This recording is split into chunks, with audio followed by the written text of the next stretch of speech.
I posted, last night when I was sitting on the plane calling out Omar on Twitter, somebody said, oh, they're just arresting people with tattoos. I said, well, let's clarify that. To get a tattoo, to earn a tattoo on MS-13, you had to kill or rape. So anybody with a tattoo is not some innocent kid that just who wanted to join. No, you had to commit a horrible act.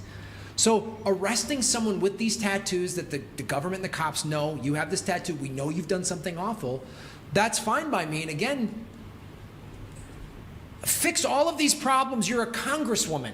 Yeah, I got two. I look at it a lot of times numerically and look at the numbers here, right? So let's look at this arresting everybody with tattoo idea, right?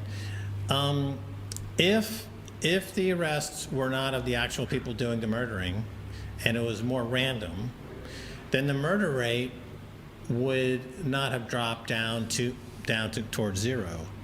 Right? So they are arresting the murderers, and it's reflected in the numbers of murders that are going towards zero. If they were just randomly rounding people up, just anyone with a tattoo, right, whatever, then they're going to miss a lot of the murderers because they're not actually pinpointing the actual murderers, and that murder rate would have come down, but it wouldn't have dropped down to near zero.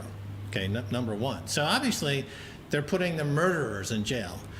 Secondly, in cases where there's some contention about whether or not this person should be in jail, then they have some recourse. Their family members have been able to make an appeal, and they find out that this guy, it's not like there's not some formal appeal part. Right. Number one. Number two, and to that point, real quick, of the 70,000 that were arrested, haven't been 5,000 or so been released because of this appeal process? Like they did find some that. There have been some, I don't know I don't know exactly what the numbers are, or what the exact process is. As you point out, the crimes of the gangs here are hellacious and horrific. Of just having these guys murder and rape and behead family members in front of other family members.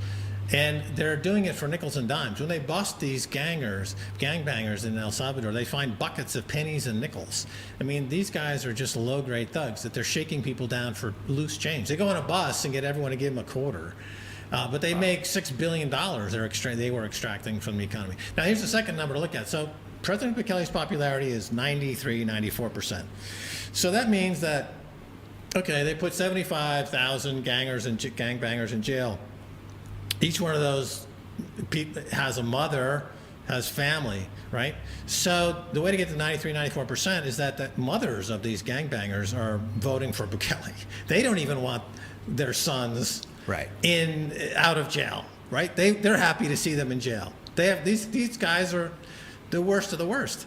That their own mothers, who breastfed them, pupusa infused lactation milk as a baby. Happy to see them in prison, right? No one's crying about this situation. Everyone is very pleased that these guys are off the street. And the peace dividend is enormous, right? So the GDP, the economy is growing. So after this election, and Bukele had 2 years or so, during COVID, where it's tough to manage that. That really gave, his time in office. He took him a year or two to get started, then he hit COVID. So he didn't have like a 5-year solid stretch to do everything he can do. Now he will.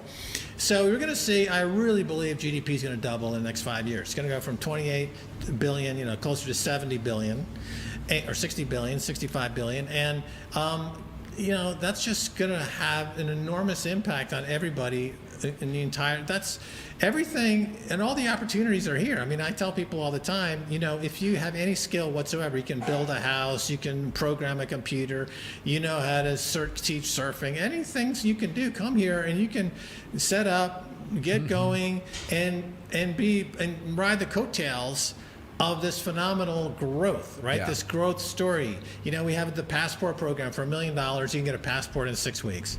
But I say, if you don't want to spend $1 million, just come here. For $90, you can get a 1-year residency.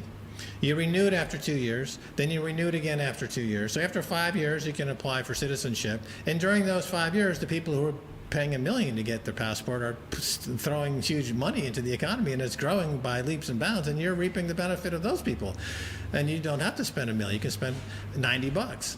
Get just build something, which you can do. You open a barber shop, cut hair. It's like it's wide open. You know, the building. Come down and do a podcast. Come down and do a podcast. You know, it's so. Anyway, the opportunities are fantastic, and.